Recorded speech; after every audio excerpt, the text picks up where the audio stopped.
So, Dzeko may be to Stamford Bridge. We know Sanchez has left the Emirates.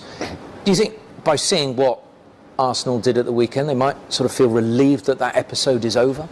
I think so. I think that move is actually going to work for both teams. Manchester United obviously get a great player in Sanchez, and someone who's happy to be at that club. Whereas when he was at Arsenal in the last year, he's dragged his feet. He's not been happy. That's affected other players in the dressing room, and therefore performances by Arsenal. So that works in that regard. What Arsenal get in return is Mkhitaryan, who has underachieved at Manchester United, but some may say didn't get an opportunity. And maybe we're going to see the real Mkhitaryan playing for Arsenal. And he said that he has always wanted to play for Arsenal, although I believe that he turned them down and went to Man United. So I don't quite know how that stacks up. What do they get, Paul, with Mkhitaryan at his best? No, a really good player. He played in a fantastic side at Dortmund, where I thought we really saw the best of him. You know, able to play centrally, off either flank, very mobile player, excellent technician. I think he very much suits the style of Arsenal. Well, Arsene Wenger thinks he's got a very good replacement for Sanchez. I have no doubt about his attitude, his commitment, his desire to do well. He suffered a little bit maybe from the competition he had there, and overall that's his challenge and my challenge as well, to get him to express completely his talent that we know is absolutely right, because he has done extremely well. And so he has a new challenge that we want to help him to be successful in it. He has got a job on his hands, though, hasn't he? Because clearly he was dispirited at Old Trafford. So Arsene has got to get him back to what he was at Dortmund. Yeah, I mean, just making that change and having that renewed confidence, because a manager and a club really want you, will help, I'm sure. It's a shame that he's cup tied for tonight, because I think he would have gone straight into that team. And a front line of, you know, I'm not picking Arsenal's team, but I think if you have a front line of Ozil, Lacazette, or possibly Aubameyang, and then Mkhitaryan on the other side, that's a very good front line. I think that Aubameyang, is that how we spell it? Yeah. Aubameyang. I always get that wrong.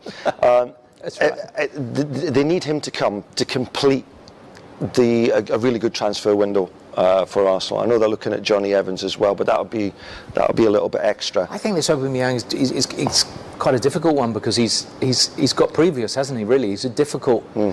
That Arsene Wenger goes for characters, doesn't like those who go against the grain, wants those that are part of the team. He could be troublesome. Well, there has been a couple of things in the media about mostly some off the field antics, but you know, Arsene Wenger's always been a manager that has done his due diligence in terms of character. Whenever I've come across Aubameyang, first of all in my time at Paris Saint-Germain when he was a player at St Etienne, he was always a big threat, and then latterly both at Real Madrid and also at beIN, he's a really dangerous player.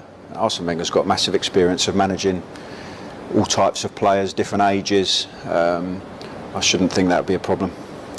We shall see. That one is still to run. He is not yet an Arsenal player, and the League Cup is still not a cup that Arsene has won. Advantage of it. Yeah, still a trophy he hasn't won. That is his League Cup record. He has been a finalist on 2 occasions, most notably against Birmingham, losing in the last minute, but he has never lifted this trophy. Just wonder when you look at him and the first leg, that these two played.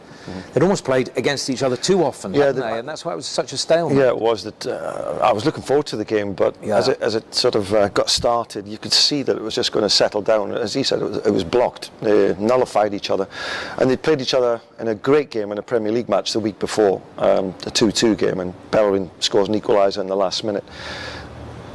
But they just know each other so well, and he mentioned it again. But tonight, it has to go one way or the other. So we're hoping, get someone to score early, open up the game, and that should be a terrific match. Great players on show.